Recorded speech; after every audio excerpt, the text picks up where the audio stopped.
Imagine finding yourself in a dark and endless tunnel, where the only light is that of a faint hope that risks going out at any moment. This is the situation in which Julia found herself, a young woman whose life seemed to be marked by an insurmountable sentence. Yet even when all seems lost, an extraordinary event can always happen that rekindles the fire of rebirth within us. Julia has embarked on a journey, a path towards the unknown, driven by a last glimmer of faith. A path that would lead her to a mystical place, where divine grace would manifest itself in an unthinkable way. His is not just a story of physical healing, but of a total rebirth, of a soul brought back to light after a period of pitch darkness. A powerful testimony that will touch the deepest chords of your heart and show you that miracles really can happen, even when they seem further away than ever. Welcome to World of Faith, where we will explore together the fascinating world of miracle and divine prophecy. Julia Bianchi's life had been marked since birth. Suffering from a rare neurodegenerative disease, doctors had given her little hope of surviving beyond childhood. Yet that little girl with blonde curls and clear eyes had grown up against all odds, becoming a tenacious and strong-willed young woman. The first symptoms appeared around the age of 20. Uncertain movements, persistent tremors, loss of balance. Little by little, that insidious disease had taken away more and more of her autonomy, forcing her into a life of dependence and frustration. The innovative therapies tried had been useless doors slammed in our faces by merciless nature. When even her job as a teacher was snatched away from her trembling hands, Julia had hit rock bottom. It was as if a thick darkness had swallowed up every hope, every reason for living. The only light remained the understanding gaze of her husband, Lorenzo, and the love of her parents, who had never abandoned her. It was her father himself, with eyes filled with tears, who suggested a last resort, to undertake a pilgrimage to Lourdes and entrust her destiny into the hands of the Madonna. Julia had smiled bitterly. She had not believed in miracles for years. Yet a little voice inside her reminded her of the stories of her elderly Aunt Catherine, a believer to the core, who recounted cases of inexplicable healings that had occurred in the small French town. Maybe it was worth trying, out of respect for those loved ones who had never left her alone in that ordeal. So one sultry summer morning, Julia found herself on the train with a group of faithful led by Don Mario, a priest with a good-natured smile. The journey had been exhausting due to her compromised physical condition, but determination had carried her to the finish line. Lourdes had welcomed her as a haven of peace and spirituality. The air scented with oaks and silent prayers, the humid cave lined with votive candles, the waters of the sacred spring flowing with a hypnotic murmur. Before we go any further, please subscribe to our channel and leave a like. Make sure you don't miss a moment, because we have an important question to share with you. Everything conspired to give her back a shred of lost hope. For 4 days, Julia had immersed herself in those freezing waters, letting shivers run through her that were not only physical.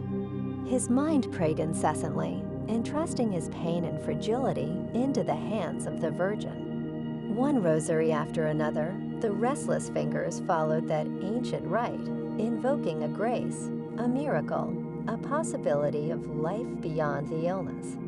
On the 5th day, when she emerged for the last time from those blessed waters, Julia felt a new warmth pervade her. Not a flash of lightning, but a slow return to the light, like a plant that finds the sun again after a long winter. The tremors were slowly stopping, and a newfound clarity allowed her to focus on the world with renewed wonder. Subsequent medical findings confirmed the unthinkable.